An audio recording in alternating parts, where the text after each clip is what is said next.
여러분 안녕하세요. 오늘은 알기 쉬운 탈설 가이드라인 4번째 시간입니다. 어떻게 다른 영상들은 재밌게 보셨나요?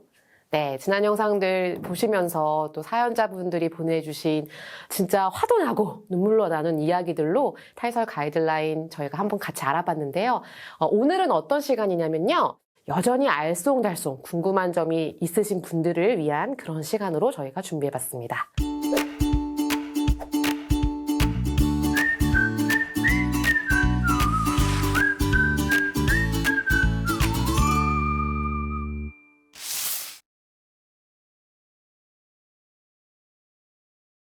아무래도 사람마다 각자 살아온 과정이 다 다르잖아요. 그래서 시설에서 어렸을 때부터 살았던 분들, 가족과 함께 살다가 또 시설에 가게 되신 분들, 아니면 아동시설에 있다가 장애인시설로 넘어가신 분들, 이렇게 사람마다 각자의 이야기가 다 있을 거예요. 이제 그러다 보니까 조금 복잡하게 느껴지기도 하고 어렵게 느껴지실 수도 있는데요. 그치만 복잡할 거 전혀 없습니다. 탈설 가이드라인에서 아주 정확하게 국가에서 해야 되는 일들을 이야기하고 있거든요. 여전히 잘 모르겠는 부분들 오늘 아주 시원하게 긁어드리도록 하겠습니다. 우선 영상 질문이 준비되어 있다고 하는데요. 지금 바로 들어보도록 하겠습니다. 영상 큐!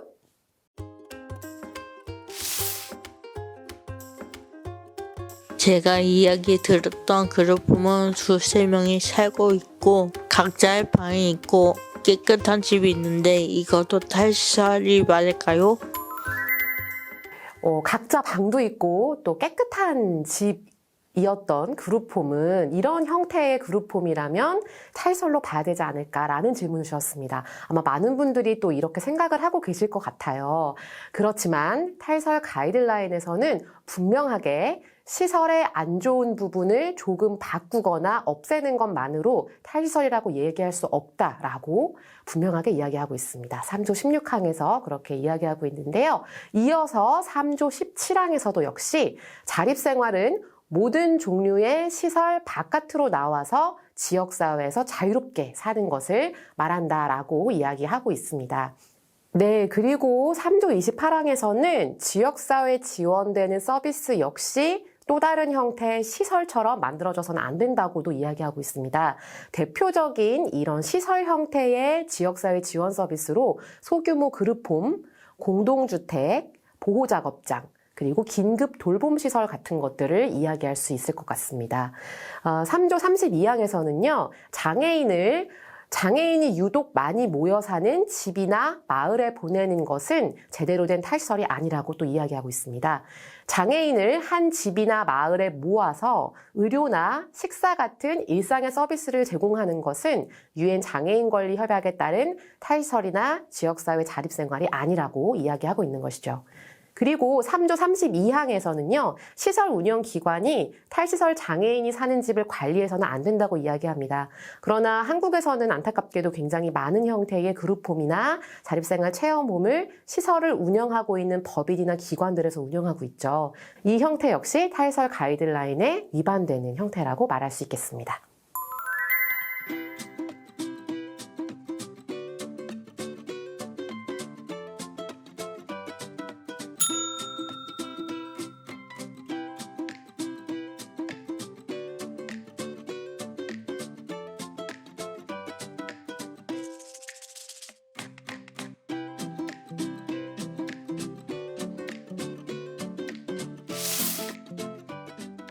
탈시설도 선택까지 등록해요.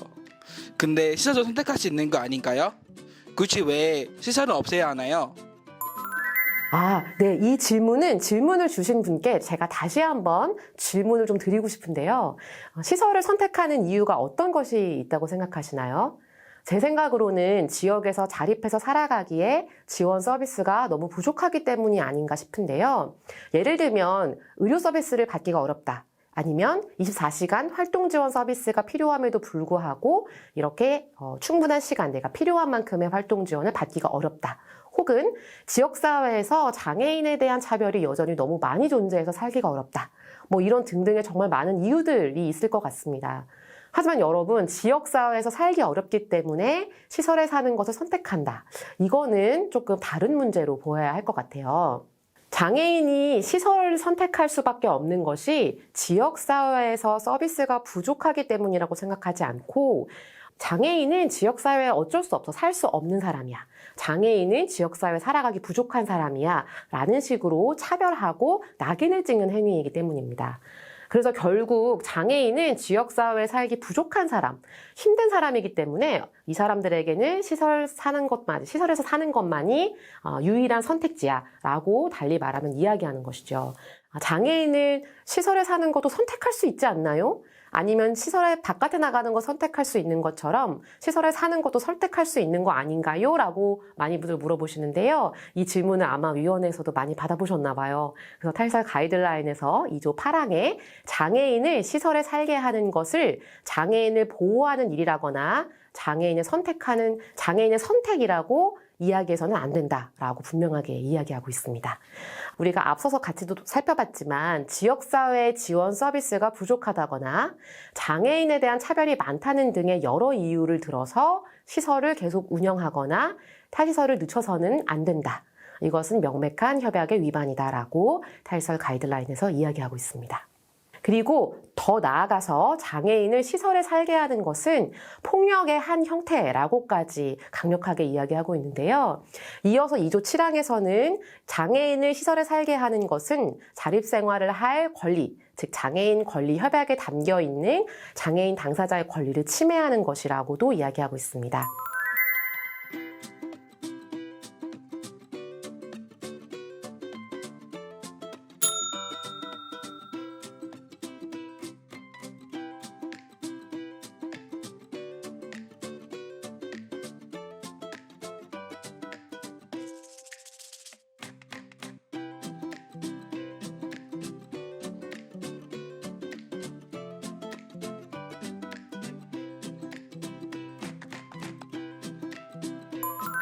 시설을 떠나는 것을, 즉 탈시설하는 것을 선뜻 선택하지 못하시는 이유는 또 한 가지, 시설에 계셨던 분들이 지역사회에 대한 경험이 많지 않으시기 때문도 있을 것 같습니다.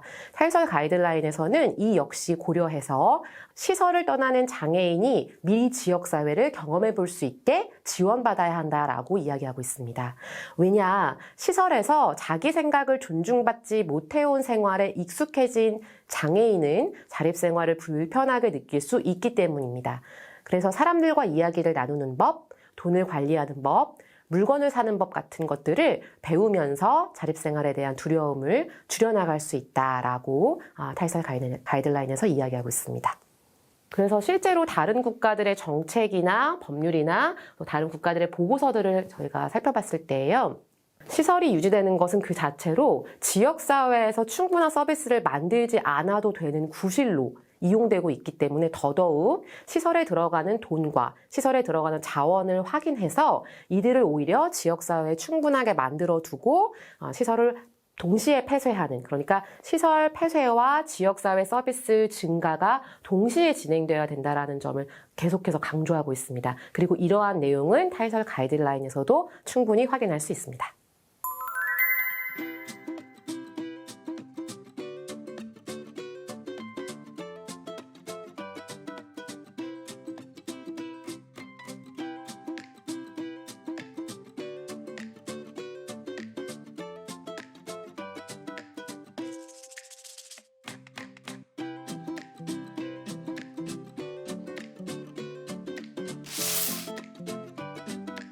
내가 나가고 싶어요 라고 할 수 없는 사람은 어떻게 탈시설할지 안 할지 정할 수 있어요.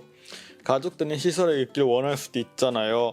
만약에 가족이 없으면 누가 책임을 지나요? 너무 위험한 거 아닌가요?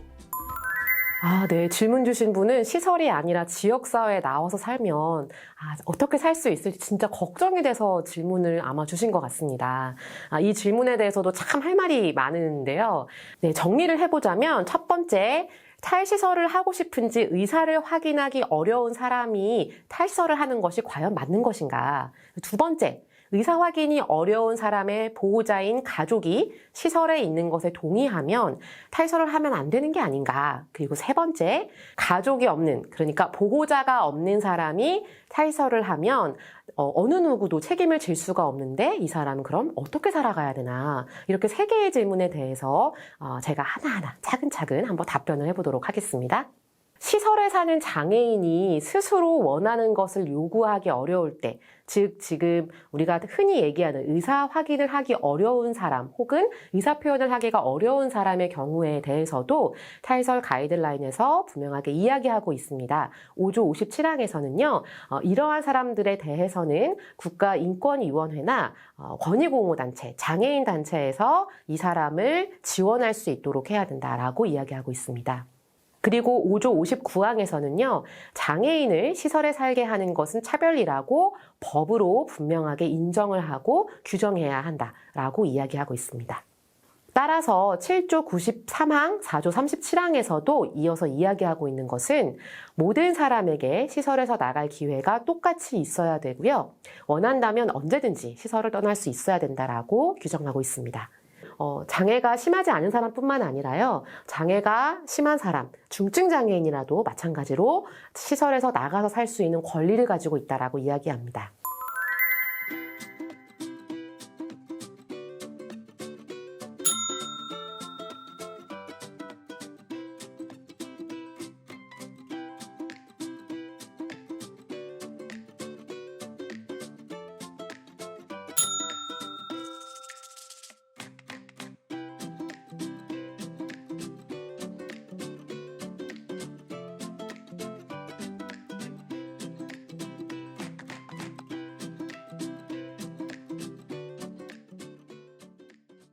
네, 2번째 질문에 대해서도 마찬가지인데요.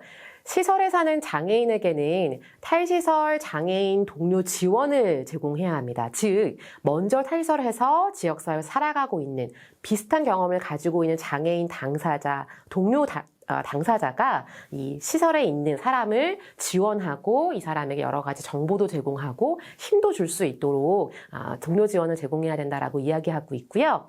나아가서 이 장애인의 가족들에게도 마찬가지로 이 당사자의 탈설을 미리 준비할 수 있도록 다양한 정보를 제공함으로써 장애인이 시설 밖으로 나갈 때 적절한 도움을 받을 수 있도록 지원해야 한다라고 이야기하고 있습니다.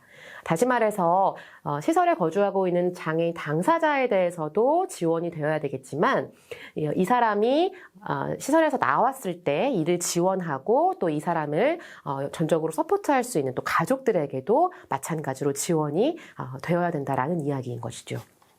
그리고 또 한 가지 중요하게 물론 가족에 대한 지원도 충분하게 되어야 되겠지만요.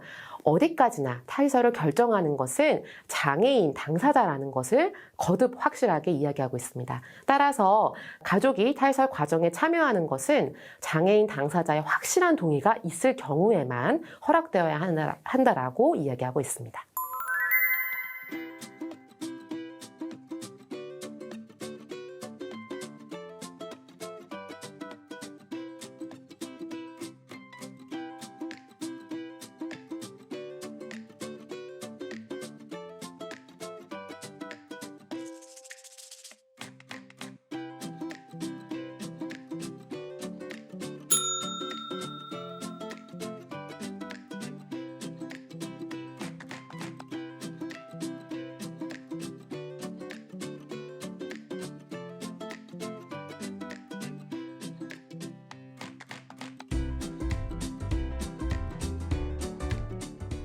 누가 책임지냐? 바로 국가가 책임을 져야 됩니다.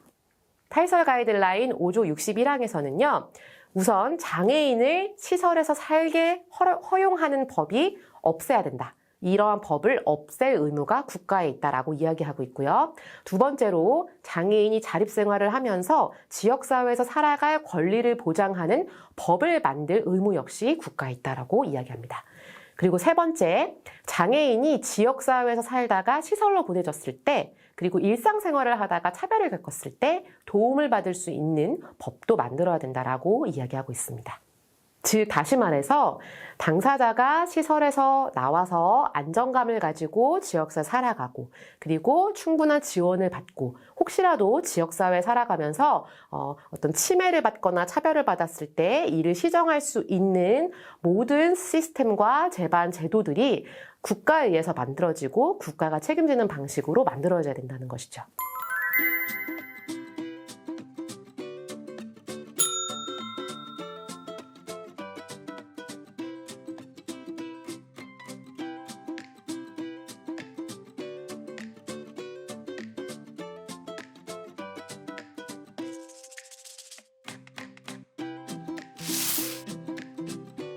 제 동료가 탈시설할 수밖에 없었던 이야기를 들었어요.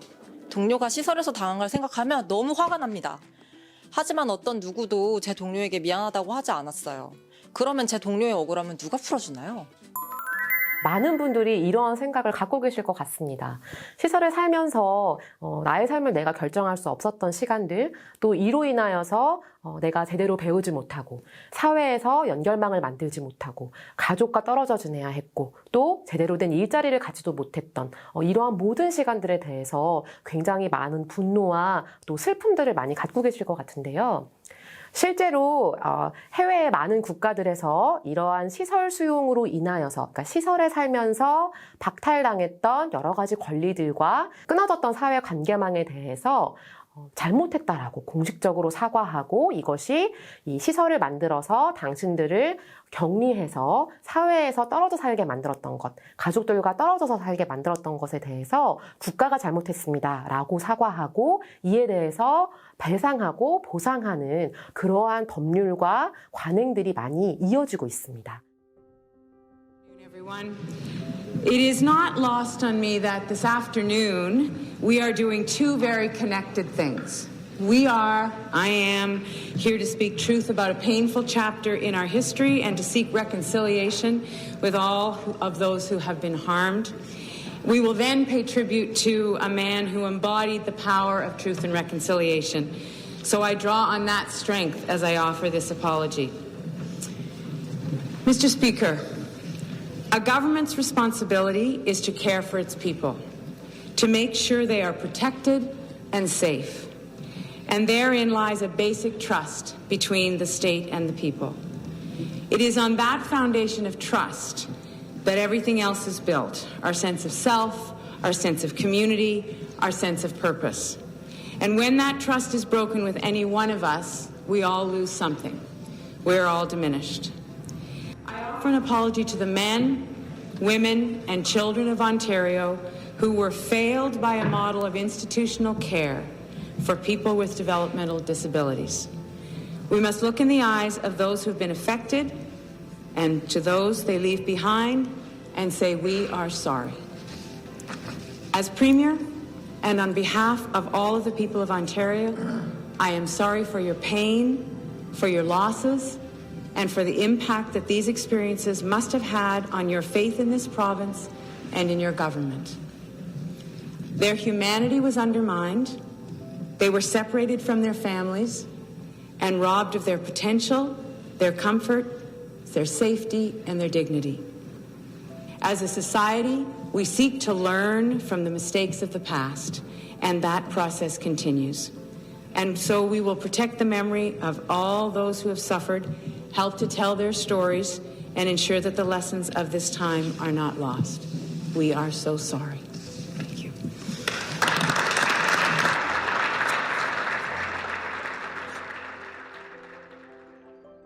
실제로 탈시설 가이드라인에서도요, 이러한 시설에서 살았던 세월에 대한 사과를 하고 배보상을 해야 된다라는 내용들이 잘 담겨 있습니다. 7조 95항에서는요, 시설에서 나가는 장애인이 자신에게 일어난 모든 일을 스스로 정할 권리가 있다라고 이야기하고 있습니다. 이때에 자신에게 일어날 일들이라고 하는 것은요, 시설에 살면서 받았던 피해를 배상받을 권리도 포함되고 있습니다. 이때 배상이라는 말은요, 단순히 내가 겪었던 피해를 돈으로 환산받는 것만을 의미하지 않습니다. 배상이라고 하는 것은 내가 시설에서 수용되어서 시설에서 삶으로 인하여서 사회와 분리되고 가족과 분리되고 제대로 교육받지 못하고 또 사회에 살아가는 법을 제대로 익히지 못했던 모든 피해들에 대해서 진심으로 사과를 받고 또 내가 시설에 있었던 것이 나의 잘못이 아니었다라는 것을 인정받는 것. 그리고 내가 이것에 대해서 돈으로도 보상을 받지만 나아가서 돈뿐만이 아니라 내가 시설에 살면서 겪었던 피해에 대해서 돈이 아닌 것들, 예를 들면은 뭐 심리 상담 같은 것들도 대표적인 예가 될 수 있을 텐데요. 심리 상담이라던가 아니면 지역사회 살아가기 위한 여러 가지 훈련들을 다시 제공한다던가 이런 형태들로 시설에 살았던 시간을 보상해준다라는 의미를 배상이라는 단어에 담고 있다고 보시면 될 것 같습니다. 네, 그리고 나아가 구조 115항에 따르면요, 정부는 모든 형태의 시설이 장애인의 권리를 침해해왔고 또 지금도 침해하고 있으며 앞으로도 침해할 것이기 때문에 시설을 다시는 만들지 않겠다고 인정해야 한다라고 말하고 있습니다. 모든 형태의 시설이라고 하면은 우리가 흔히 생각하는 거대한 대형 규모의 장애인 거주시설뿐만 아니라 장애인을 강제로 입원시키는 정신병원이라던가 아니면 그룹홈이라던가 체험홈 같은 소규모 시설 역시 이러한 모든 형태의 시설의 형태에 포함이 됩니다. 그래서 구조 117항에서는 정부가 장애인을 시설에서 살도록 만든 것들, 그리고 그렇게 허락했던 법률들, 정책들, 관행들, 그리고 시설에 돈을 줬던 것들, 이러한 모든 일들과 또 장애인이 시설에 살면서 겪었던 인권 침해를 모두 정부의 잘못으로 인정하고 사과하는 공식 절차를 만들어야 한다라고 이야기하고 있습니다. 그리고 이 절차를 만들 때에도 물론 당연히 장애인을 시설에서 살게 하는데 참여했던 사람들, 예를 들면 공무원이라던가 아니면 시설을 운영했던 사람들이라던가 시설 안에서 일했던 사람들, 이러한 사람들은 어떠한 역할도 맡아서는 안 된다고 아주 단호하게 이야기하고 있습니다. 탈시설 가이드라인에서는 정말 처음부터 끝까지 장애인 당사자의 목소리를 존중하고 이 목소리에 따라서 장애인들이 살아갈 수 있도록 자신의 삶에 대한 결정을 할 수 있도록 해야 된다라고 이야기하고 있는데요. 배상에서도 마찬가지로 장애인 당사자들의 목소리를 중요하게 여기고 있는 것을 확인할 수 있습니다.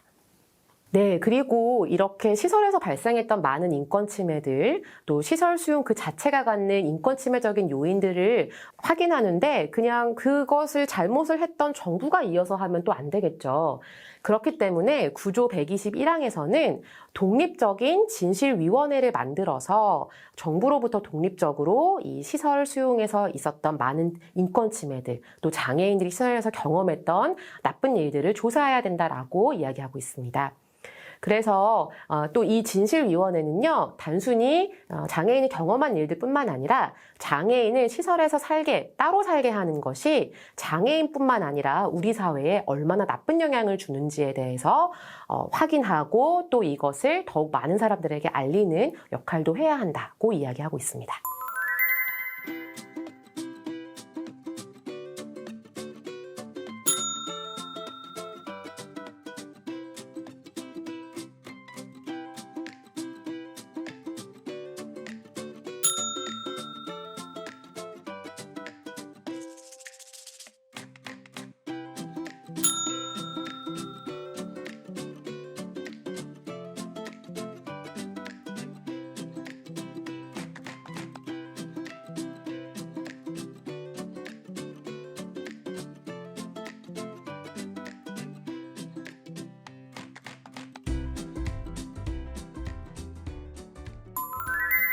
네, 여러분 어떻게 가려운 곳이 좀 박박 긁어졌나요? 시원하실까요? 네, 저는 사실 너무 아쉽습니다. 아직도 이 탈시설 가이드라인에 대해서는 할 말이 정말 많아요. 그리고 제가 볼 땐 저처럼 아쉬운 분들이 정말 많을 것 같은데요. 저와 같은 마음인 분들이 있다면 정말 좋아하실 소식, 바로 전국 탈시설 장애인연대에서 만든 알기 쉬운 탈시설 가이드라인 책자가 있다는 소식입니다. 와, 네, 국가인권위원회 홈페이지에서도 이 책자는 전자 파일로 확인하실 수 있기 때문에요. 이 책도 한번 읽어보시는 거를 정말 강력하게 추천드립니다. 자, 그럼 장애가 있어도 나이가 많아도 누구든 지역사회에서 함께 살 수 있는 대한민국이 될 수 있도록 우리 모두 함께해요. 여러분, 그럼 안녕!